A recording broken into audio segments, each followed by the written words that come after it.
should be played at high volume, preferably in a residential area. Ladies and gentlemen, it is now time! Oh, no. Oh, yeah! I finished these fights. Give me a hell yeah! Top Rope Nation. Learn to love it. It's the best thing going today.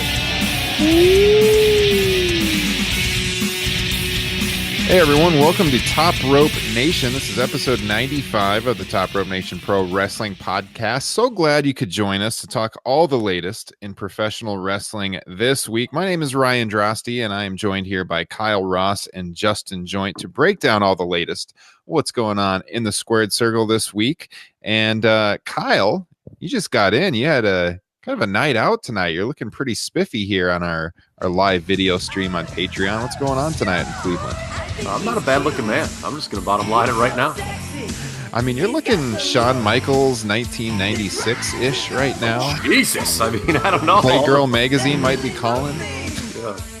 How did you know that was a girly magazine? You had to leave through to find out. It all comes back to Shawn Michaels and Bret Hart. Again, a week later.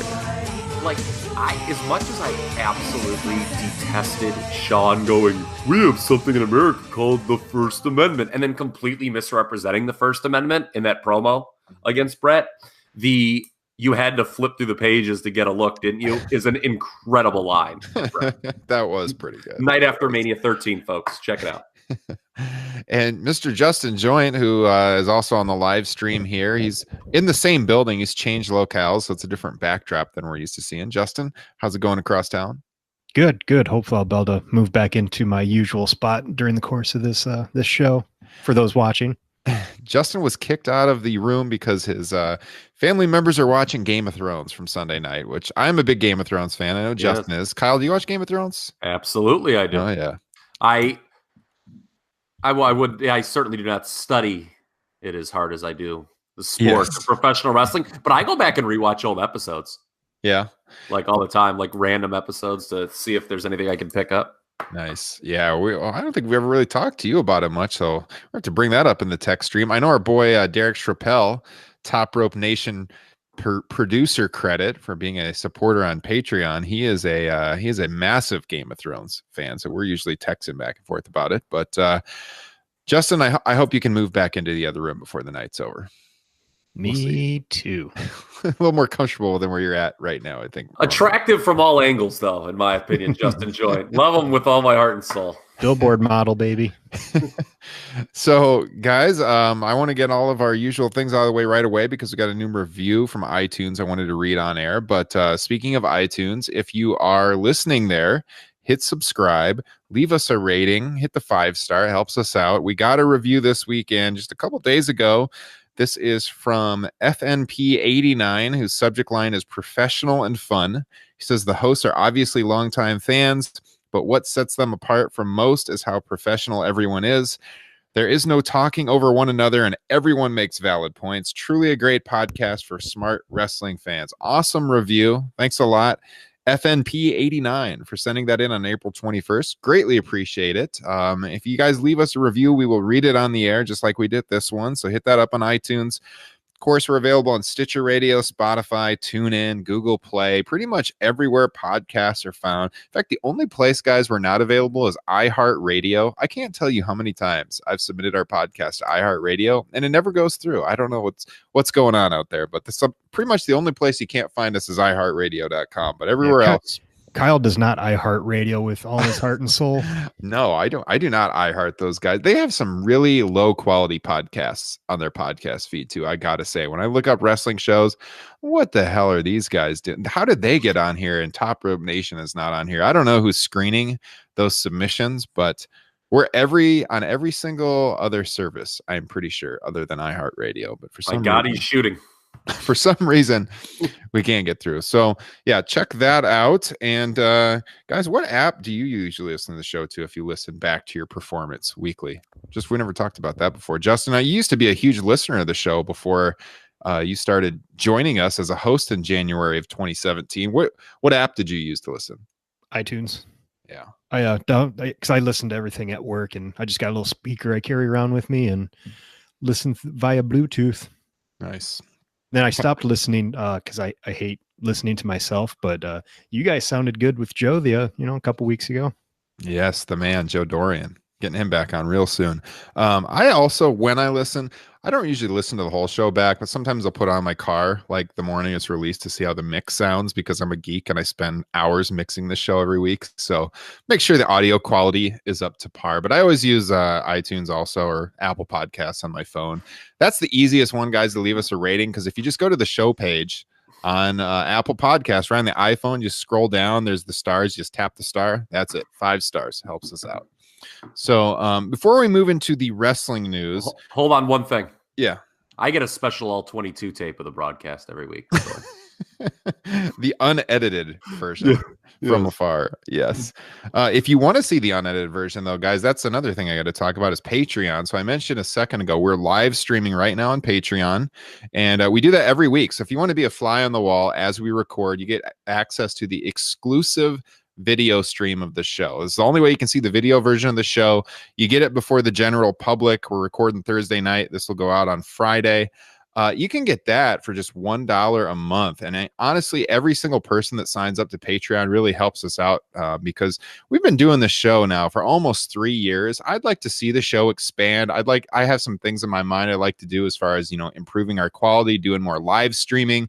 But I'd have to upgrade some of my computer software to do that, and that's not free. So if you enjoy what we're doing, if you can help out, honestly, $1 a month helps so much. If you want to do a little more, I've got a deal going right now on our Patreon page. It's only until the end of April. I am giving away free t-shirts, Top Rope Nation t-shirts, courtesy of Pro Wrestling Tees, for everyone that signs up at the $5 tier. So for $5 a month, you guys will get a free t-shirt. You'll get a Top Rope Nation sticker in the mail. You'll get access to the live stream every week, just like the $1 patrons of the show. You also get access to our live notes that we use that we record the show from. You can see like what we're going off of every single week, our show notes. I post that for the $5 patrons of the show. And then also the exclusive podcast, the Top Rope Nation Classic Show, where we review old shows from the past. We've done a SummerSlam 97 show before, a SummerSlam 91 show. They're a lot of fun. And then Top Rope Nation Extra, which we just recorded an episode of that last week. And guys, I have to say, I listened back to that one. Right after we went off the air last week for the regular Top Rope Nation, we hit record again. We did Top Rope Nation Extra for Patreon, and it was Justin and myself reviewing the Jake the Snake Roberts Dirty Details tour that we attended last week. Kyle stayed on for the fun, and I don't know what you guys thought. I thought that, especially on the second listen, that was a pretty damn funny show. Justin, did you enjoy it? Yeah. Oh, yeah. Anytime I get to talk with you guys, it's a blast. The language is a little more coarse than our usual show that we send out to the world because it's only for Patreon supporters. But yeah, for $5 a month, you get access to that exclusive show. You can hear the Jake Roberts show we recorded last week. And like I said, I'll send you a free Top Rope Nation shirt in the mail. So honestly, what do you have to lose? $5, you get the shirt, you get the exclusive content. You can see if you like what we're doing. If not, cancel. And you're only out $5 and you got a t-shirt to show for it. So we're really relying on you guys to keep this podcast moving forward, because honestly, when we started this thing back in 2016, I'd put it up on YouTube, and back then YouTube would let you share in the revenue. Now they've changed their model where we don't make any money off of YouTube anymore. We don't have enough subscribers. Their search algorithm has changed. It's harder to get views on there, as I'm sure a lot of YouTube content creators that are listening to this know. And so the only money we make from doing the show to pay the bills, to pay the hosting, to expand on our equipment is through you guys. So honestly, if you like what we're doing, I'm giving the hard sell this week. You want to see the show? We're almost ready to hit 100 episodes. If you want to see the show hit 200 episodes, we need some support from you guys. So whatever you think you can throw our way, patreon.com/Top Rope Nation. All right, let's get to the wrestling news now. So breaking. Got to mention this right off the bat. It seems like lately, whenever we're ready to go on the air on Thursday night, some major news breaks. And I don't know how major this is, but it's interesting. Another WWE agent is out the door. Kyle, what did you read on that? You want to share it with our listeners? Dean Malenko, or as Dave Meltzer would say, Dean Simon, Did I get that on the camera? Sorry, I switched screens there. Dean Simon, in parentheses, is gone. Quit. Don't have a lot of details right now. But, yeah, just another, obviously, Arn Anderson was a producer who was let go under, different circumstances. We don't know what the cause of this was, but agenting was not a particular strong suit in world wrestling entertainment in recent years. I'm not going to finger him in particular. There's one guy who I respect a lot on Twitter. I follow, Alan Cheapshot, who hated Dean Malenko as an agent. Didn't particularly care for him as a wrestler either. But so I don't know. We shall see. I don't know if he'll be missed or whatever, but he's out the door. Hopefully he has a easier time getting out than poor old Luke Harper. That's another one. Well, Let's talk about that. Yeah. Luke's more valuable. Huh? That's true. I think yeah. It's true, but it's also it's head scratching because then why aren't they doing anything with the guy? You feel for the guy because he wants to do more. He's super talented. He's one of the better big men that they have. I mean, they have a talented roster all around. So obviously, sometimes it might be a little hard to find something for a guy, but he's been on the roster for a long time. They've had months to think of something for him as he's been out with an injury, and they split up the Bludgeon Brothers and everything because of another injury. And he requested his release, and instead of giving him the release, reports are WWE has added 6 months to his contract from when he was out of action, which they have the right to do. Yeah. And, I get why they would do that, but it's just the basically at this point, they know he's leaving, so they're not really going to do anything of even remote significance with him on, and he's going to be there until almost next year's WrestleMania. Mm-hmm. So it's similar to what happened with Neville, where he couldn't get out of the contract for a long time. His contract was frozen. It seemed like he was never going to leave until finally he worked out something with him, luckily for him. But it's frustrating. I mean, I feel bad for him because, like Justin said, they're not going to do anything with him. He could be doing so much more. And I don't know if this is a sign that obviously they're thinking more about the competition. And here's a guy who could go elsewhere, but they don't want to lose him, evidently. So I wish they would do something with him. The roster's too big, man. They have too many people under contract. And, there's a lot of guys we talk about in this situation, guys that are unhappy. I think if you're a dick, you could have taken my take on Ty Dillinger as not being complimentary. But, I didn't see Ty, quite frankly, as a guy who was a difference maker in the WWE. It's you look at that roster, who are you pushing Ty Dillinger above in a key spot? Luke Harper's a guy who does deserve a better lot in that company. There's no doubt about it. Remember, what was that? 2017. Remember they on SmackDown, they did that weird thing where it wound up building to AJ and Shane McMahon at Mania that year, where AJ, they were trying to determine a number one contender, but they wound up not doing it because they did the Randy Orton, Bray Wyatt split. Mm-hmm. And this, in a convoluted way, led to AJ and Shane. But remember how the crowd was really behind Luke Harper? He was working AJ in contender matches, and the crowd was super behind him. And he had momentum, and it seemed they lost it around that time, and it just seemed like it never came back. I know the Bludgeon Brothers were a pushed act. I did not love them. It was just basically the Wyatt family, sans Bray with a fresh coat, with just kind of slap a coat of paint on him. But Luke, I really wish we could have got a chance to see him shine in a meaningful way as a single. I think so. We were kind of high on the Bludgeon Brothers, when it first started, but it was an act where before they were champions, it was cool. Yeah. And then when they became champions, it was now what do we do with them? Kind of thing. Yeah, because they kind of just ran through the tag division, and it was it just became very repetitive, I think, their act. Yeah. So, and I don't think that's Luke's fault. I just think it was an issue where it's a gimmick. Yeah, they just set them out there to do this kind of the same thing. There was no depth to the gimmick whatsoever. Yeah. And you talk about the frustration. Sasha Banks, that's another one. I mean, Sasha's out, and I saw a report the other day that she's willing to sit out her contract, which, if she's out, I'm sure they can freeze that one too if they wanted to. I mean, this is not new when I hear these things. I mean, it just takes me back to WCW when, people were trying to jump off that ship. 98, 99, and they had, WWE's roster, it's crazy. Who would have ever thought that there would be a more bloated roster than that 98, 99 WCW roster? But here it is. This one, when you include like NXT and stuff, it's not even close. Oh, it's insane. I can't remember who it was. Someone on Twitter, it might have been Brandon Howard, made a graph that showed like how many wrestlers per year WWE had under contract. And when you look at recent years, it's so much higher. It's crazy when you see it visually. Yeah, I don't know. This all kind of flows into something I wanted to talk about later in the show, but we might as well talk about it now. Chris Van Vliet, who we had on the show, I think back in early February, did a great job. Yeah, great. He does great wrestling interviews. Check out his YouTube channel. He just had a really high profile one, was published yesterday with Tony Khan, who was running with the whole Khan family who own All Elite Wrestling.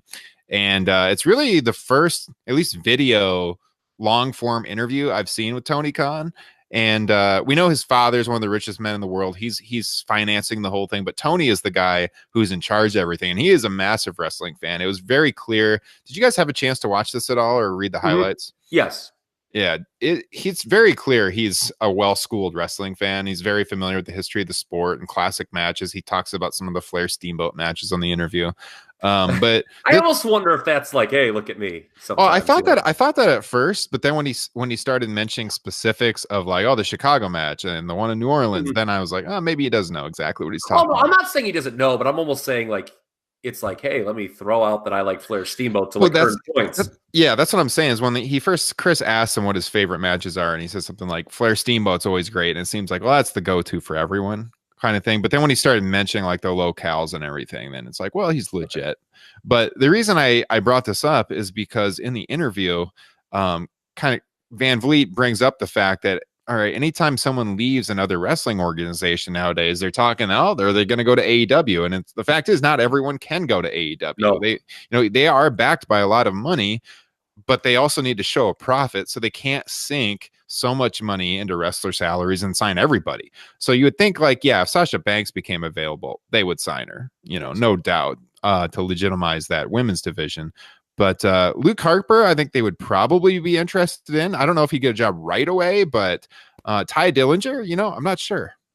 But Luke Harper is friends with somebody who works for AEW. I read somewhere, like one of the executive producers or something. Mm-hmm.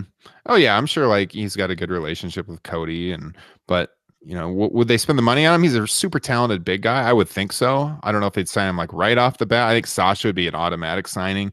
Ty Dillinger, though, I don't know. They got a lot of guys that are, that talented, that size. Does he really stand above the pack? So it's not like every single guy that becomes available is going to jump to AEW. So and nor should, from looking at it through the other lens, AEW, and I think from listening to these guys, they realize this internally. It cannot and should not become a haven for WWE refugees. No, because that's what happened with TNA. Yeah, it just shouldn't be like, oh, look, hey, you're unhappy, come here and we'll push you. Because then it just becomes like, hey, look, we've got all your favorite WWE mid-carders. Mm-hmm. So, I have two other things to talk about with AEW. You mentioned, there's kind of been some stuff, fluid situations, right, as we've pushed record on the show in the last couple weeks. Last week, it was that whole report about AEW's TV situation, how they were allegedly going to have to pay their way on the air. There has been absolutely no follow-up to that. Didn't make a lot of sense. Meltzer, we mentioned it on the air last week, refuted it. I just don't think that's the case. No way. I don't think so either. Meltzer's plugged in with those guys. Yeah, and so that's the thing. Say what you will about Dave. I would expect him to know. Like, this is not a story I would expect him to have wrong at all. Yeah, for sure. He very clearly is plugged in. And number three, people that are going to AEW, we should talk about this. This I think is straight from the Observer. Dustin Rhodes going there, obviously, was the world's worst kept secret that he would be headed there. With him, apparently, Vince didn't want him to go because, Vince, old school mentality. And, he's within his right not to let him go to a competitor. But Triple H apparently talked Vince into letting Dustin go. Interesting. So I think it's very interesting that they're just like going to that match. We all knew that match was going to happen. the brother versus brother. Mm-hmm. And God, if we had a lot more time, I would love to have a discussion about Dustin early in his career vis-a-vis Cody and how Dustin was so unfairly viewed from 1991 to 1983, how he got such a raw deal. And to me, it's so interesting when you look at Cody, how he didn't get any of that same guff Dustin got during that period. Sounds like an edition of Top Rope Nation. Brewing right there. Do you know what I'm saying? Yeah. I mean, we'll be talking about Super Bowl II, and Dustin was there. Dustin Rhodes was really, really good in 91 and 92. And he got a lot of shit because he was Dusty's kid and he was getting pushed. Cody Rhodes got none of that. Everyone's like, oh, he's Dusty. Oh, he must know what he's doing. Second generation. Oh, Cody, great mind for the business. Yeah, I've always found that dynamic so interesting. Mm-hmm. Yeah, if you don't know what we're talking about, Super Bowl II is our next edition of Top Rope Nation Classics. So that's why I think we should actually never do it. We should just talk about it at the end of time. We're not doing it until someone joins that $5 tier on Top Rope Nation Patreon. I'll do it just so I can talk about it. Justin, you're a big fan of early 90s WCW. What were your thoughts on Dustin Rhodes when he started out? I dug him, man. I thought he was a natural in the ring. They call him the natural. No, I mean, loved his tag team with Barry Windham. Yes. So yeah, I never had a problem with him. I enjoyed it, but I was also 11, so I wasn't really. You weren't the smart, nerdy fan. No, this guy plugged into the insider newsletters back in the day. No. No, I mean, he caught a lot of shit on the internet back then. I mean, for what the internet, or like whatever the equivalent of wrestling Twitter was in the early 90s, Dustin caught a lot of shit, and it was so unfair because he was a damn good worker, involved in a lot of great tag team matches. I love the Barry team too, and he was really good as a single in 94. Mm-hmm. That Clash match with Vader, like that was something I had not watched in years, and a bunch of people were like, "This is a really good match," and I threw it on. Like, my God, is this? I mean, that's like a real shining moment in that period where the great Hogan takeover was beginning, and it was just like so repulsive to watch. That's a real diamond in the rough there. It's from whatever the last Clash. I can't remember the Clash number. It's the last Clash of 94. Okay. High 20s, probably. 29. It's Clash 29. Okay. Trying to think what else stood out from that Tony Khan interview to talk about here quick, because I do think everyone listening should watch it. It's pretty long. Like, it's over 30 minutes, but it is definitely worth the watch. He doesn't want to give away too much, but they talk a little bit about TV. He doesn't obviously say who they're talking to or anything like that. They talk about how Double or Nothing. Yeah, it's been a long time since you've seen a lot of these guys wrestle, and that's by design. They're trying to build up, some hype, get you ready to see the Bucks and Omega and Cody all in action. Yeah. He talks like anyone would that's starting in a new business in 5 years. He wants this to be the destination company. He talks about how they're going to work less dates on the road than WWE, which is an awesome thing for those guys. Chris brings up, the expose, I guess you could call it, that was done on Last Week Tonight by John Oliver, and that topic kind of comes up. And what else stands out? Just overall, I mean, it's really good, and they're definitely going to be on TV. I don't think it's just going to be a streaming network like for a while. Some people were, maybe they'll just be streaming. No, they want television for sure. But Chris went above and beyond to get this interview. I think he drove like 10 hours round trip to interview him up in Jacksonville at the stadium where the Jaguars play. Wow. And it turned out real well. That was a good get for our guy, Chris Van Vliet. So check it out on YouTube. Search Tony Khan or Chris Van Vliet. You'll find it right away. Subscribe to him while you're subscribing to Top Rope Nation while you're there. Oh, so, that is a host right there, baby. There you go. No professional training or anything, just rolling through it. Let's see what's next on our agenda here to get off my professionalism. I'm trying to load my agenda here, which by the way, if you're a Patreon member, you could tell us. You could actually literally just message us during the show and say, "Hey, assholes." Yeah, I'm looking at your show notes right now, man. This is what's next. It's the Money in the Bank card, I believe. Or no, or is it the quarter financials? Yes. So WWE's quarter one financials were released earlier today, I believe it was. Yes. And right away, it seemed like from the get-go, WWE was out to explain why they didn't make as much money. this quarter. That's what you do when you don't make as much money. You got to come up. You just don't say, "Well, we're fucked." You got to say guys, something. our creative has sucked. No, it was That's Vince why talked about the injuries. Yeah, that's why they paid George Barrios all that money so he can give that corporate speak. Does it make your head hurt reading his quotes? Like, I'm not picking. I think it's like indicative of a whole culture that, again, that this is not the podcast for me to go off on that. But I just read his quotes and I'm just like, what a bunch of just empty words. It's like a Bray Wyatt promo, you know? He's like saying things, but nothing's really like means anything. And also Aleister Black's new gimmick, apparently. Yeah. That was bad. Sometimes it's just better for people to not talk.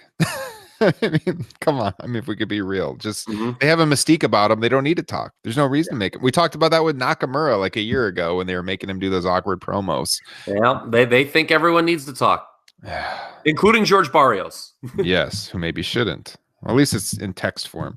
So Vince said WWE had an unusual situation. Talent was out. They had 15 different talents out. He said, when you don't have talent, you don't have storylines. Says that now those talents are back. New talents coming in. They're going to make new stars. Now they're on a better course. And in September, it's going to be a whole new ball game for WWE. And they're moving to Fox. Other than Roman, who really falls under that umbrella? I thought that too when he said 15 talents were out. I mean, so Braun missed some time late in 2018. Yeah. But like, who are the other big time? I mean, Seth Rollins was hurt, but he was still on TV. Mm-hmm. You know, AJ was banged up, but he was still on TV. Like in terms of like, you know, guys just being off TV and like, oh, clearly they miss them. I mean, they miss Roman. I mean, Raw went in the toilet when Roman was gone, but I just couldn't.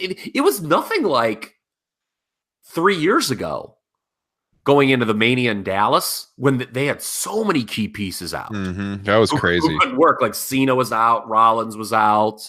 You know, I mean, that was like, I mean, to me, when I look at the last couple months of WWE, obviously Roman, you know, that was a big deal, but I don't know I didn't think that was accurate from Vince, to be honest with you.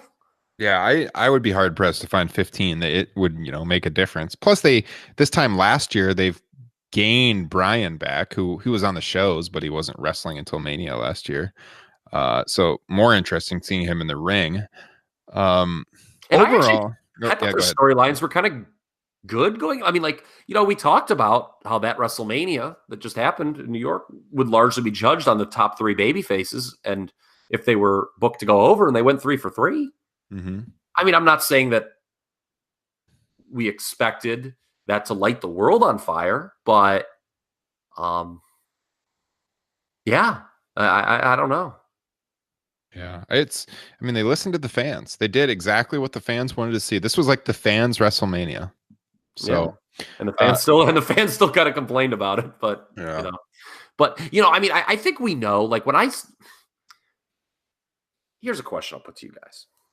When it comes to like these metrics and like these traditional metrics that we've talked about for so many years in wrestling, TV ratings, live attendance, like, isn't it just kind of like I'm not surprised ever by what I read in the last couple of years with WWE. We know they're down.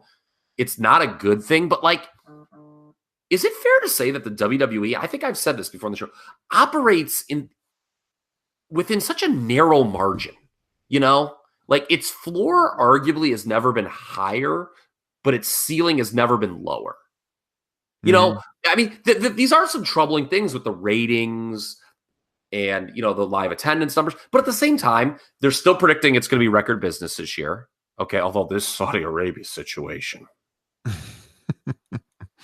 At least Backlash is now back on, but unfortunately San Diego doesn't get it anymore because it's been delayed a couple of weeks. I mean, you can't go to Saudi Arabia.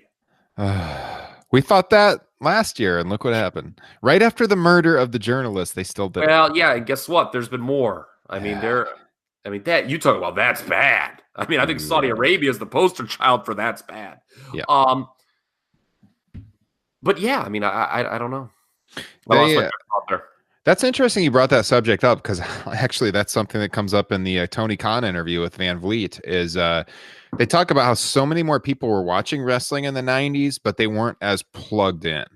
Like, it was a more general audience versus now it's like full of hardcores. So you talk about the ceiling being so high because there's so many people that are so diehard into wrestling these days and just consume so much content that they're not going to go away. No, that's the floor. That's the floor. That's the floor. Yeah. So look, it came back to me. The absolute best way to describe this, I had this discussion with a buddy, was this, and I think I've even mentioned this show a couple weeks ago, was that SmackDown the night of, because people are like, how is the WWE getting these deals? Like, because, that's the other thing. They're going to have record deals and they've got $1 billion TV contract. So you kind of have to juxtapose, they've got a lot of money. Traditional metrics are bad, but they've got, they found a way to get a lot of money. Now, if those revenue streams die, the TV, Saudi Arabia situation, then maybe there is some trouble. But until then, it's not even worth talking about. But with SmackDown the night of the presidential debate, when like after Trump did the grab him by the pussy comment, pardon my French, like everyone was going to watch that, right? And I think it set like all kinds of like modern TV records. I mean, all TV's down right now, but that did an impressive television number for this era. The second most watched thing on cable that night was SmackDown. And the number wasn't that much changed from what it normally is. Which, if you're like Fox and you look at this, you're like, oh my God, the most important thing in this country could be happening.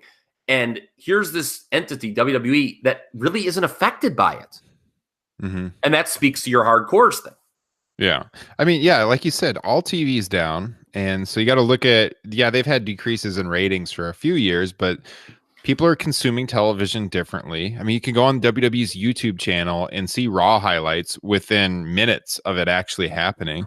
You can follow them on Twitter, and they're posting video clips of the show all the time. So you can't really compare to the 90s in ratings.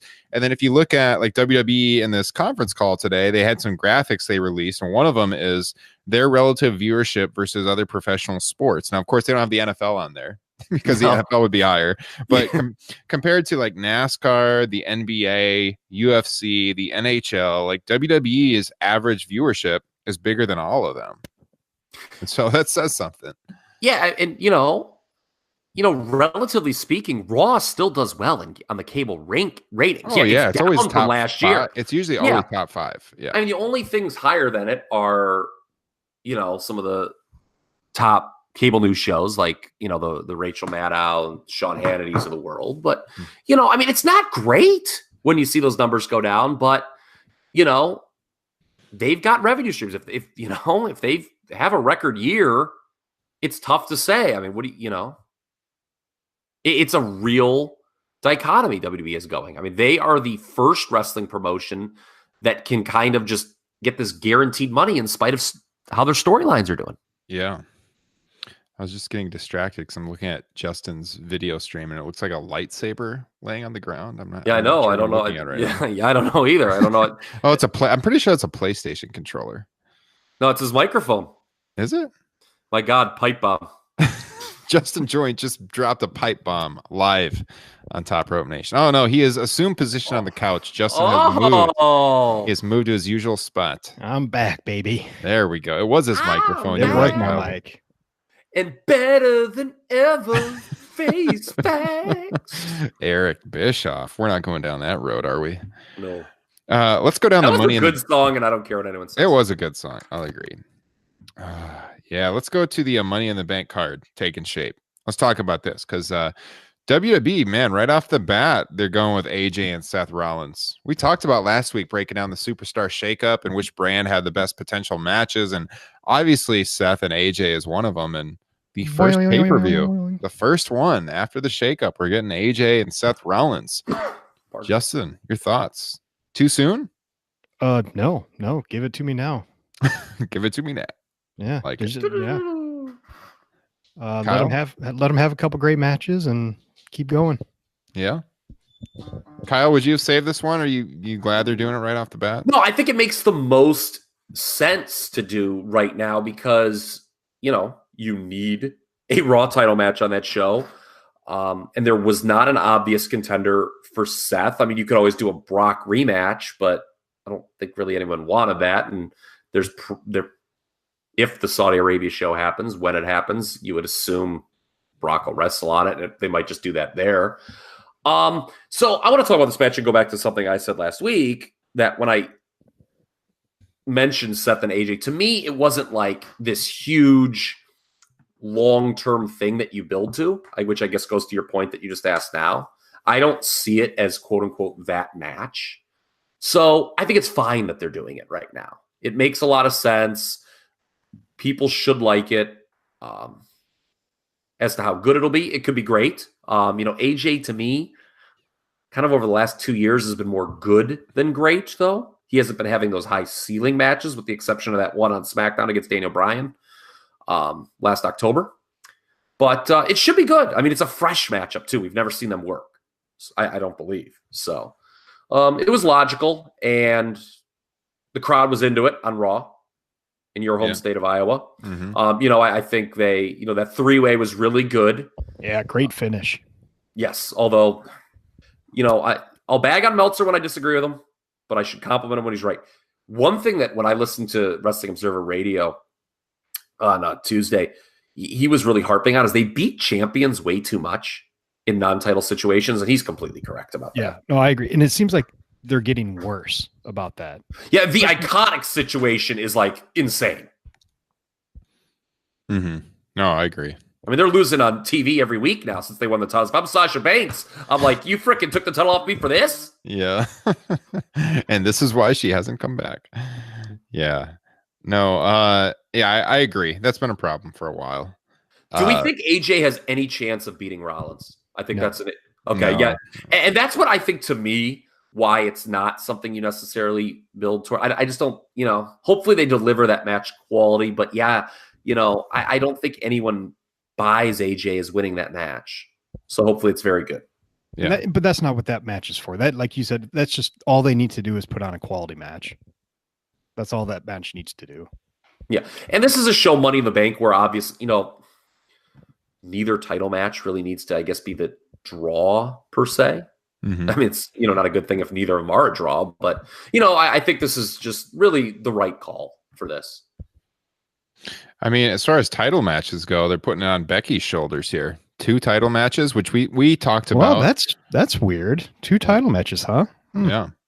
We talked about that right here on the show. And when I say we, I mean Justin Joint brought up that, hey, there's an easy way to get one of the belts off of her. She's got to defend both in one night. Eventually, she's going to have to drop one of them. So she's going to be working Lacey Evans to defend the Raw title, and then the SmackDown title against Charlotte. So double duty for Miss Becky 2 belts. What do you guys think of that nickname, by the way? When they come out, nice. and It's nice to see that they're able to say belts again. Yeah, she got belts back on TV. I don't love it, but whatever. I mean, I guess it's catchy enough. We'll see. Sell some t-shirts. Well, how do we think they're going to book this situation then? Do we think she's going to lose a title? If so, which one would it be, and how would you do it?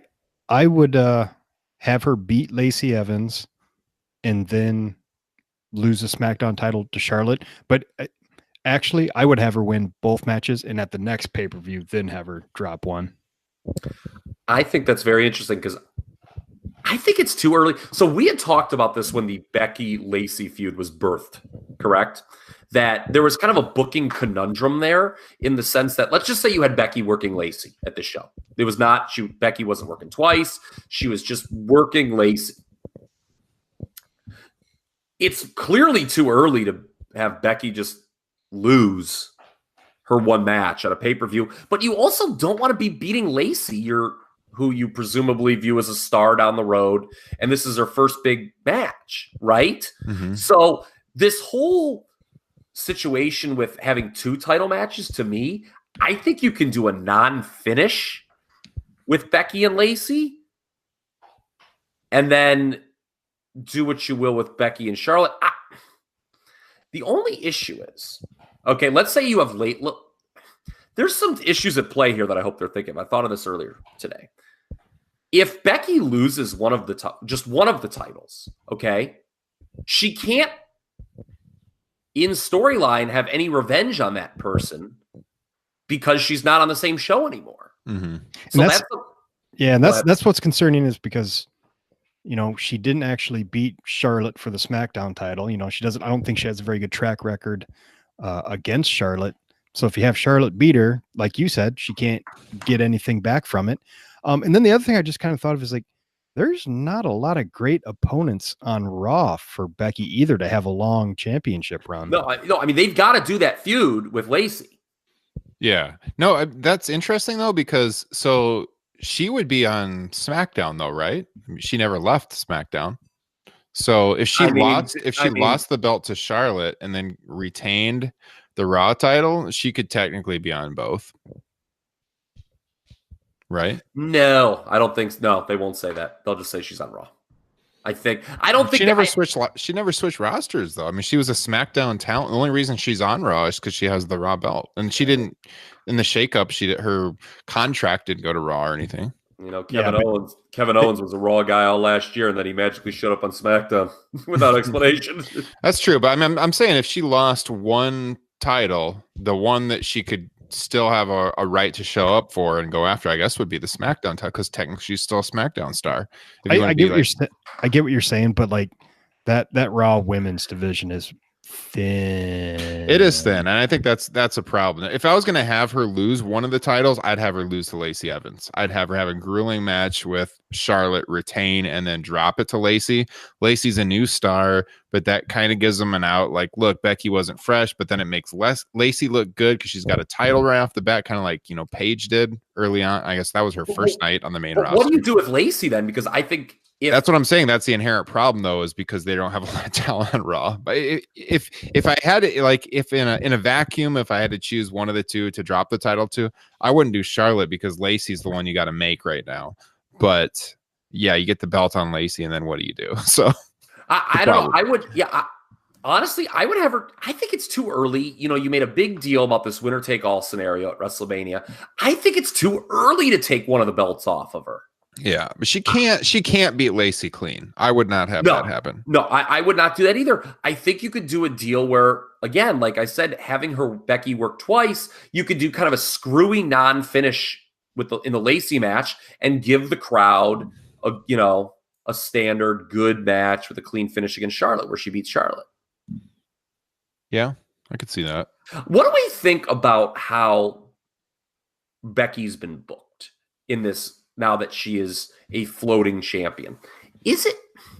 Do you run the risk of overexposure?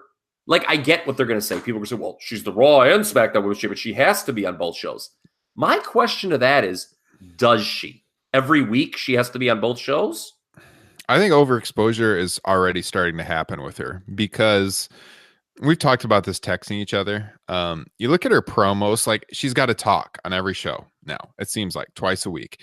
And when she was coming out, when this whole push started, and she wouldn't really say much, but she would emphatically say something and the crowd would pop, it was cool. But now that she has to come out for like the planned segments constantly, her promos have really suffered. And she's been doing kind of like this kind of goofy comedy here and there. And it really has not been as special as it was back in the fall, I would say, certainly. And so I think the overexposure is already starting to happen. I mean, I just think that's tough, because it's the whole, I mean, even in a kayfabe sense, like, she's gone from hunter to hunted. You know, it's like, you know, that whole character was what was making it work and it was mirrored in reality, being held down. You know, she was being held down, looked over, whatever you want to say, whatever the silly term you want to use is. But like, now she's got the titles, so I think there is a certain edge the character was going to lose regardless. But I do think there's been kind of some silliness, like that SmackDown promo when what was it? The week of the shakeup, all the women were brawling, and she's just standing there like, oh, hey, I guess they all like to brawl. It's a problem too with what we talked about earlier about, they don't have to talk all the time, but that it's television time. They got to fill up TV. They got so many hours of TV. So you send her out there, you got to go out there and talk for 5-10 minutes. So this actually reminds me of when they first did the brand split back in 2002. And I had a discussion with someone in a previous, I think I've mentioned this thing before, Buck Woodward, who no longer writes for PW Insider. He hasn't written there in some time. We didn't agree on a lot of things back in the day, but one thing we agreed on is the whole thing with the brand split is really for the writers. Like a disciplined booking office could say, all right, we have 2 TV shows. Let's read the temperature of the room. You know, sometimes maybe some people be on both shows every week. Sometimes some people will not be on either. Sometimes one person will be on one. You know, they could be on Raw one week, SmackDown the other week. To me, it's just a way for the writing team to stay organized. Like, okay, you guys have these guys. You guys have these guys.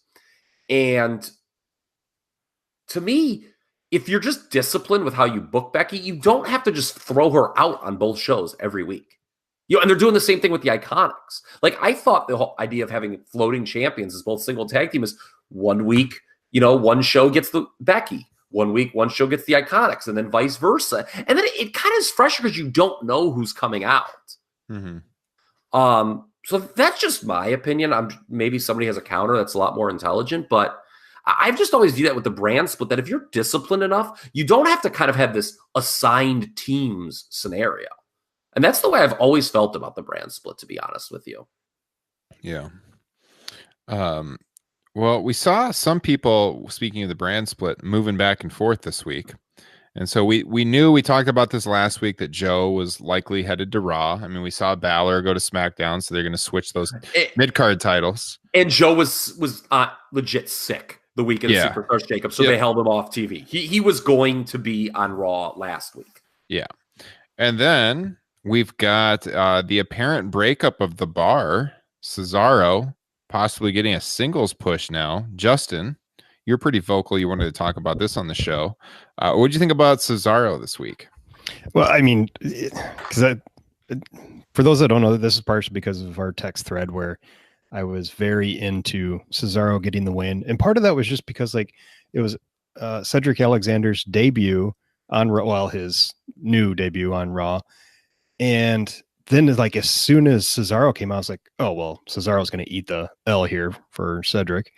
And then he ended up winning. And just, I don't know, just like he had the new video package, and which was not great, but and he came out to Sheamus's music, and mostly it's just the mark in me.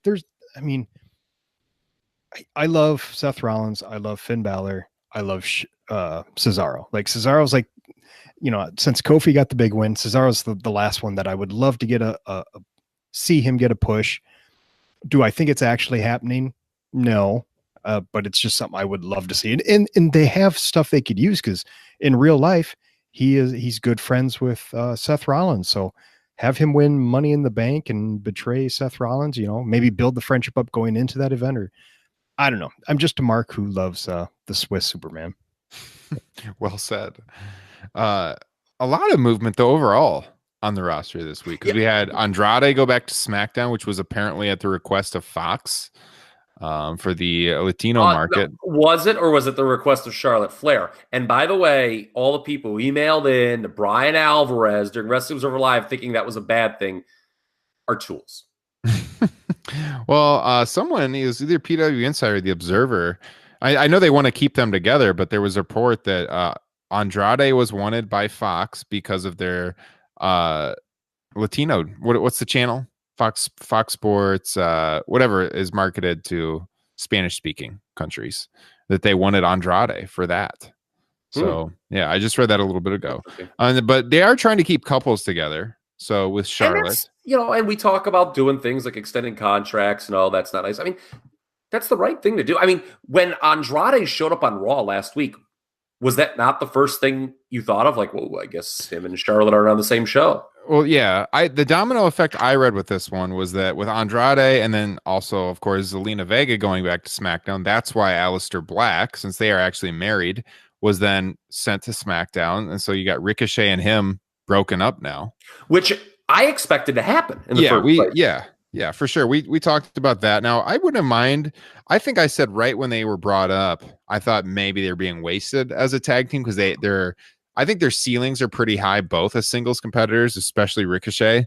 But I kind of warmed up to the tag team thing, and I could have seeing them together a little while longer, but at the same time, they're going to do good things here. Now, it was a little questionable to see Ricochet lose. I got thoughts on that. Yeah. But that's what I had read as far as the breakup there was largely due to Andrade going to SmackDown. Yeah, that's what I had read too. Yeah. And then so the Black goes along. Yeah, I want to talk about a lot of these guys actually. Back to Cesaro. I think Cesaro is not quite possibly, but is the greatest tag team wrestler of his era. Amen. You're not going to get an argument. And there are like people who like view that as a slight, and that's just sad, in my opinion. That's just poor analysis. But I would like to see him get a run as a single. I feel he's in the wrong promotion though for that and the wrong era. Ironically, I feel Cesaro would have been a great 1990s WCW television champion. Again, that's not a slight. Like, when you think about great 1990s WCW television champions, you think of Regal, right? Mm-hmm. I mean, Arn Anderson. Arn Anderson. I've compared, in terms Stunning Steve Austin. Yes, in terms of great, tag team champ. I've compared Cesaro to, say he's this generation's Bobby Eaton. Again, look, the guys we're comparing to are great. He does, just because he's very talented and probably deserves to be pushed more than he is, doesn't mean he should be the world champion. So, I'd like to see him get pushed, but I just don't think he'll ever get into a main event mix as a single. With Ricochet, he should not have lost to Robert Roode. And I'm going to tell you why. What in the world are we doing? Do I see on my screen here? If you were watching on Patreon with us right now, you would see Justin Joint is showing a television. I'm trying to switch it on here. I can't tell. That's Vader. Did he throw on Clash 29? That's what I did. Nice. Oh, I love it. Okay, yeah. With Ricochet, all right, here's the issue, okay? So WWE wants to push Robert Roode, okay? And so I think a reaction from some people is like, okay, we'll just have him beat someone else, not Ricochet, right? Ricochet has all this momentum. He's getting over. Why are you just randomly beating Ricochet? Well, WWE may respond, well, we want him to get an impactful win. Okay. So rather than viewing this in a vacuum as it pertains to Ricochet, the issue here is actually Robert Roode, because whether you're concerned about Ricochet or you just don't like Robert Roode, the issue is, does anyone think they're going to really go all the way or anywhere important with Robert Roode? No, it's ridiculous because they're going to give up on it. Yeah, I like both of these guys a lot, but if you look at the two of them, which of them has the higher ceiling? If anyone would say Robert Roode in that situation, throw him in a room with 4 padded white walls, because there's no chance that the ceiling's higher for Robert Roode than Ricochet at this stage after Roode's been in the company for a while. So, and the problem is the damage has been done with Robert Roode. Yeah, that's what I'm saying. Like, he's been there. He's not gonna.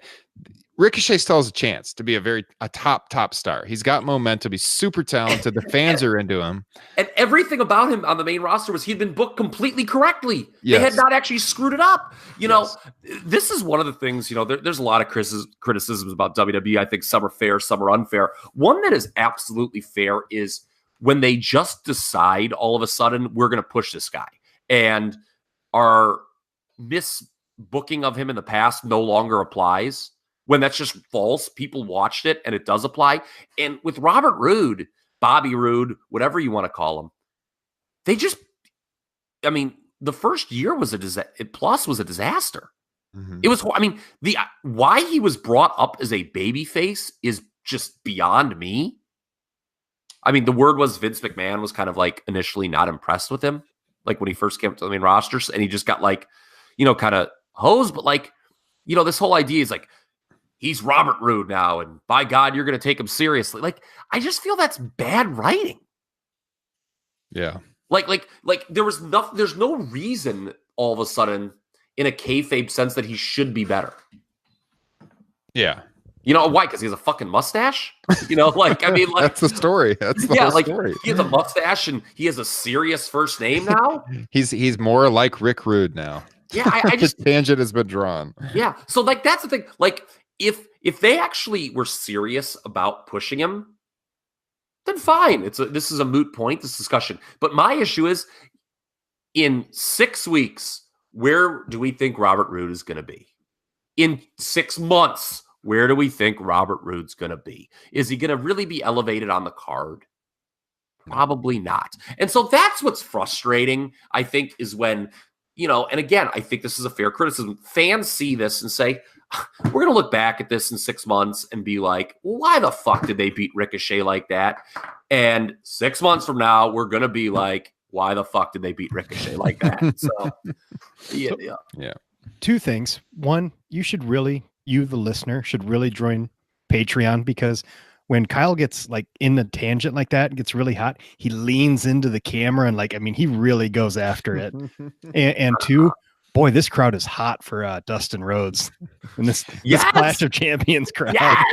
Yes. If that's not a big enough sell for Patreon, I don't know what. If you don't want to see Kyle Ross really getting after it and going after it, then there is something wrong with you. I took about 30 minutes, 45 minutes, as I often do during the week, and thought about this great sport. I got real fired up thinking about this Ricochet losing thing, because there's a lot of things I roll my eyes at when WWE fans complain about. But man, I just somebody who was getting over just being thrown out there and losing is bad. Mm-hmm. Like Drew McIntyre, why did he lose to Dolph Ziggler that one random Raw? I know we're not supposed to remember this, but I fucking do. And it does matter. So, yeah, I don't know. Plus, it basically is teaching your audience, this guy who was getting over as his tag team, but like people were also appreciating them both individually. Oh, well, great tag team wrestler, but all right, here's his first big singles match. What does he do? He loses to a guy who the audience has been trained to think is a jobber to the stars. Robert Roode. Just, in my opinion, lack of foresight. Yeah. Hard to argue with anything you said, Kyle Ross. I've been saying that for years. Speaking, and we also can't, somebody else I've been thinking about, as I often do during the week, is Jinder. Oh my goodness. Jinder was. Go on. Jinder back. I was thinking about Jinder. You know what the problem with Jinder is? Don't say his wrestling. Okay, I mean it's not great, but okay. It's a JBL syndrome with Jinder. And I thought this, and maybe I brought this up when he was initially pushed in that championship role. The problem with JBL was always, as a single, was always his, and for the record, Jinder is not as good a heel as JBL ended up being. But the trajectory. We talk about fresh coats of paint, and WWE saying, forget about what's happened in the past. Now you will take this guy seriously. The issue with JBL and what he never could overcome as a single, in my opinion, was when they just nuked him to that SmackDown title position and like the ratings just fell off a cliff. And, that was always that stain on JBL's singles run. But really, if you look at him post SmackDown title run, JBL, he was quite effective as a heel. He was a good heel. Wasn't great. Not someone you build a brand or certainly a promotion on. He was a good professional wrestling heel. Okay. Jinder, it's really the same thing. I think the stench of people like, why the hell was this guy made champion, is just going to kill him. And it's probably not fair. Like, to me, why don't you just like put him in a U.S. championship role, and try out, how does this guy work as a single? Does he get over? Do people care? And that way, if it doesn't really work out, you don't have this. Mm-hmm. I just thought about that. When I saw Jinder coming out to little fanfare, I thought of Jinder and said, I don't think that's on him. I think it's on the booking. Yeah, I'll admit it though. Back when he held the title, I actually liked that title run. I thought it was fresh. It went on a little too long. I'll say that. But the first little bit of it, I liked it. I'm going to be honest. Yeah, he projected as a star. Great physique too. Honestly, one of the wrestling shows that I had the most fun at that I've ever went to was a house show when Jinder was champion and he wrestled Randy Orton in the main event. And me and my friends that were there wildly cheered for Jinder Mahal in that match, while all the crowd around us was cheering for Randall Orton. just because But it was Randy Orton he was wrestling with, and this Yeah. was when Randy Orton was at his Twitterverse worst, and so we were wildly cheering for. And Jinder Mahal. that feud did Jinder no favors, I think, because it was one of those deals where he beat Orton for the title and no one bought the babyface getting revenge. So that just leads to apathy. Yeah. Oh, again, that wasn't on Jinder. Justin, was I at that show with you? That was the house show here. Yeah. That was a lot of fun.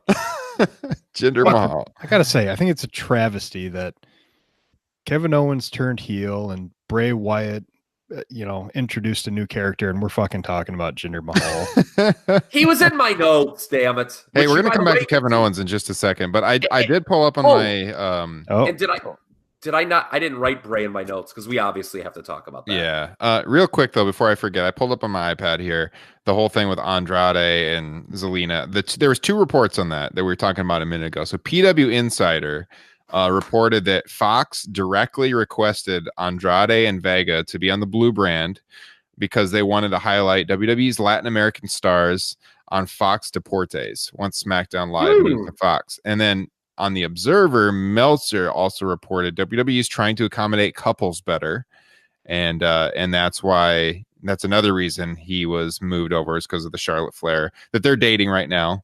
And then he goes into Aleister Black, obviously with him and Vega married, they were going to be on the same brand. So got Andrade and Charlotte, by the way. Got to keep Becky on Raw then. That's true. Her and Seth. Andrade and Charlotte, they were. They look like they were having so much fun. My hat's off to them.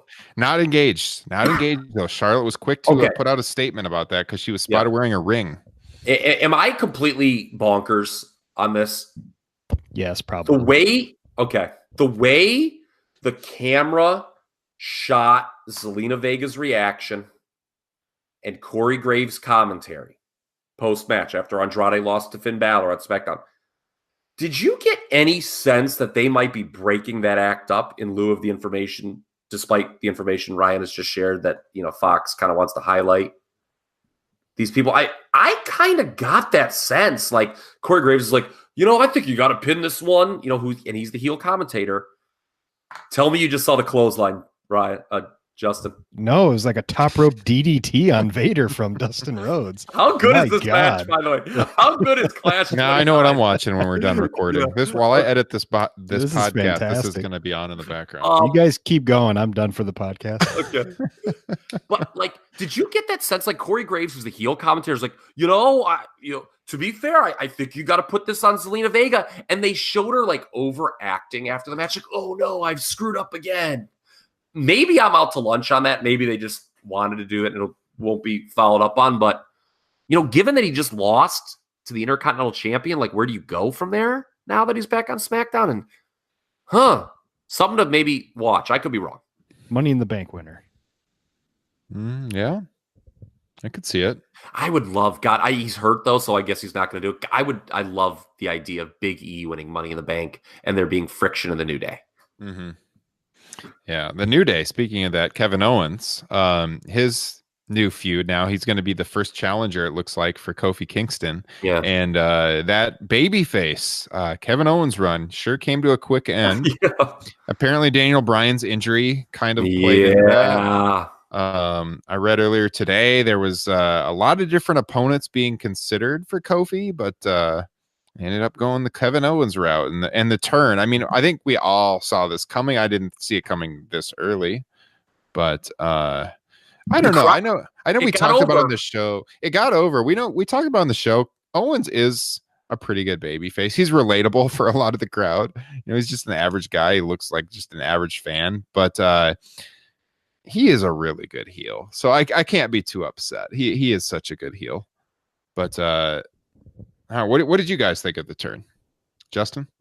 Yeah, I was looking forward to a babyface run, Kevin Owens, but he is such a good heel, and it made sense, especially with like the really weird situation with Daniel Bryan, whatever's going on with him. Like, just to do Kofi and Owens, that it makes sense to me, and I can't foresee him actually getting the title, but guess that depends on what they do with the story here. Well, I'll tell you what he's not doing. Well, maybe he's there, but I saw his wife is in Maui, Hawaii right now filming Total Divas or something. So lucky her. If Brian's at home while she's there, that sucks.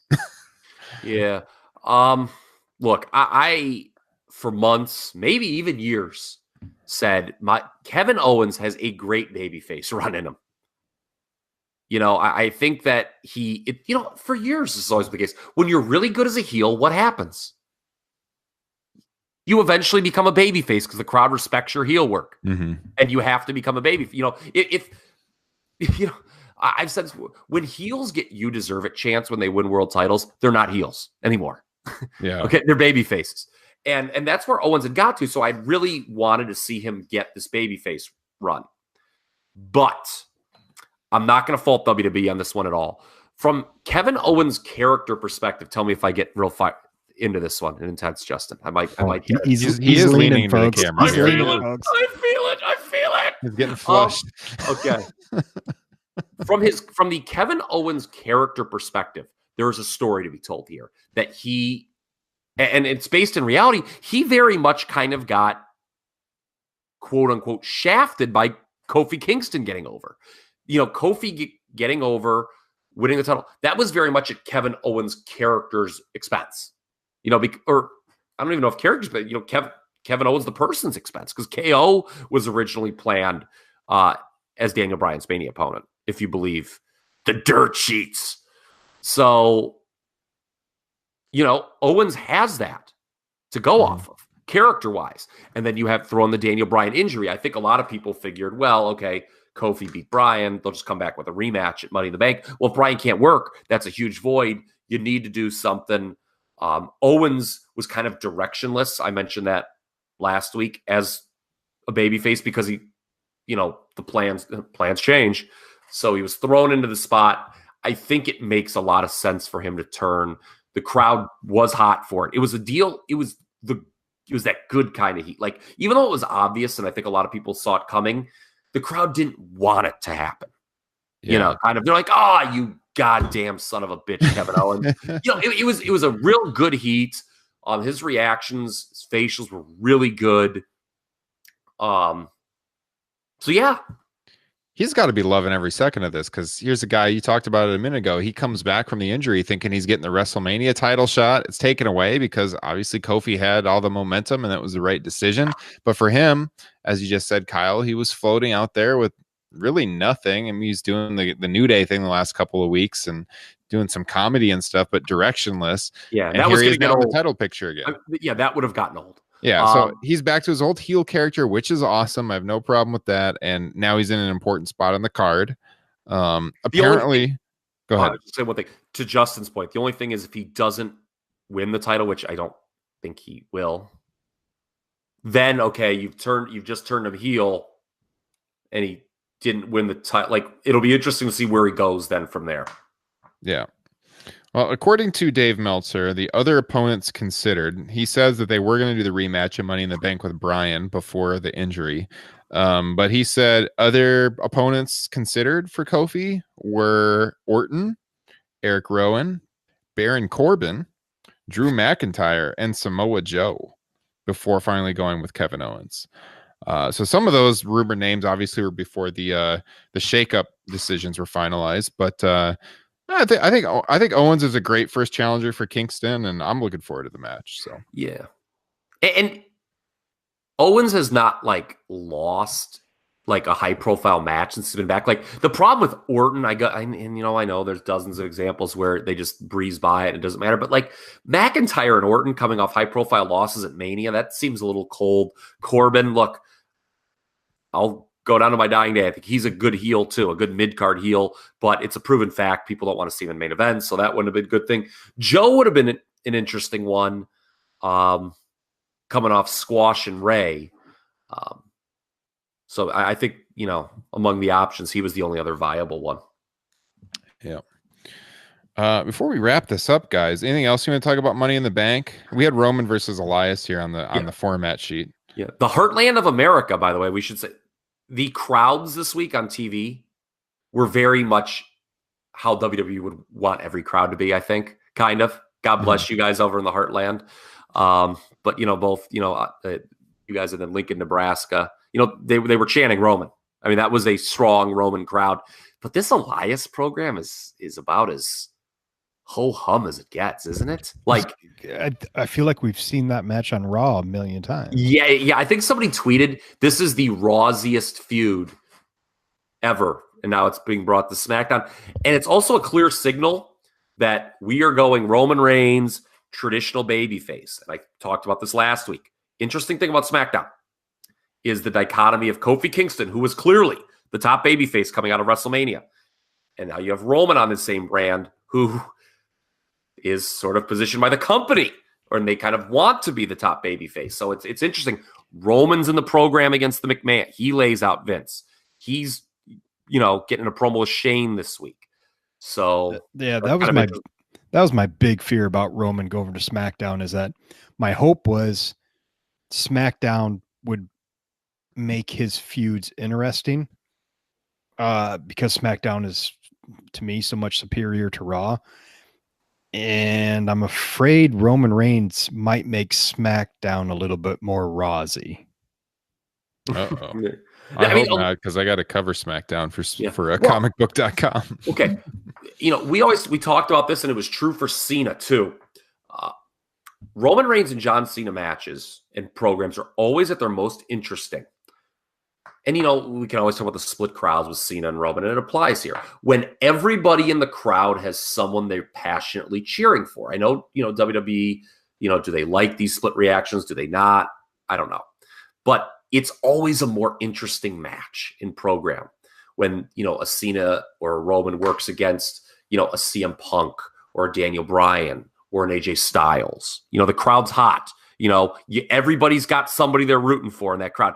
This, it's just sort of like more tepid with Roman. It's like, yeah, go get Elias. and something very uninspired. Something that Roman Reigns, this was another thing that got me hot. Roman Reigns should not be trading punches with Shane McMahon. No. Okay, say what you will about Roman Reigns, even if you don't like Roman Reigns. I don't care. Roman Reigns should not be selling punches for. I mean, he did get a quick comeback, but he shouldn't even be selling punches for Shane McMahon for 1 second. He should not sell one Shane McMahon punch. No.